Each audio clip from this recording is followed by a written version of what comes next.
پڑھا، علم حدیث پڑھی اور بہت خوش نصیب ہیں وہ پڑھانے والے جنہوں نے ان کو قرآن پڑھایا اور حدیث پڑھائی۔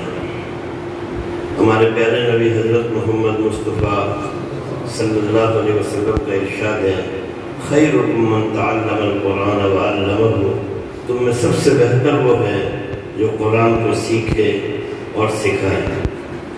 اللہ پاک ہم سب کے آنے کو قبول فرمائے، ان سب کے پڑھنے کو قبول فرمائے، اور اس ادارے کو اللہ پاک دن دگنی اور رات چوگنی ترقی نصیب فرمائے، اور اللہ ہمیں اس محنت میں لگنے کی توفیق عطا فرمائے جس محنت سے دین کے ہر شعبے میں جان پڑتی ہے اور دین کا ہر شعبہ سرسبز و شاداب ہوتا ہے۔ ہم سب اس بات کی نیت کریں، ہم سب قرآن سیکھیں گے انشاءاللہ، اور ہم سب قرآن سکھائیں گے انشاءاللہ، اور ہم سب قرآن کی دن رات تلاوت کریں گے انشاءاللہ، اور قرآن کو سنیں گے بھی انشاءاللہ۔ قرآن کا سننا بھی ایک بہت بڑا عمل ہے۔ ہمارے نبی پاک حضرت محمد مصطفیٰ صلی اللہ علیہ وسلم شوق سے قرآن سنا کرتے تھے۔ ایک مرتبہ آپ نے صحابی سے فرمایا، مجھے قرآن سنا۔ وہ کہنے لگے، یا رسول اللہ صلی اللہ علیہ وسلم، آپ پر تو قرآن نازل ہوا ہے، میں آپ کو قرآن کیا سناؤں؟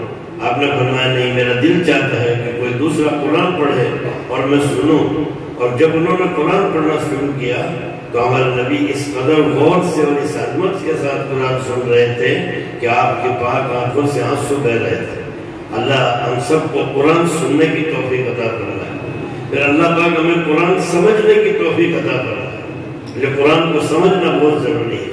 اللہ پاک فرماتا ہے، افلا یتدبرون القرآن ام علی قلوب اقفالها، تمہیں کیا ہوگا تم قرآن پر غور نہیں کرتے ہو؟ ہم سب نیت کریں، ہم قرآن کو سمجھیں گے انشاءاللہ۔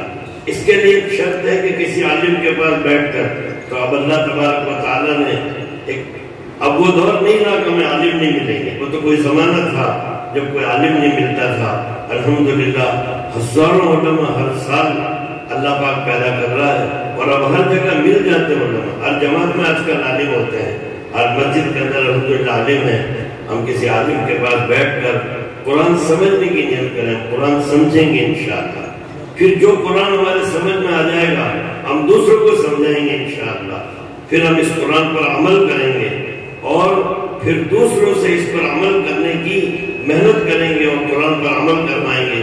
اللہ پاک ہم سب کو قرآن کی خدمت کے لیے قبول فرمائے، اللہ پاک اس مدرسے کو دن دگنی اور رات چوگنی ترقی نصیب فرمائے۔ وآخر دعوانا الحمدللہ۔ جزاکم اللہ خیرا۔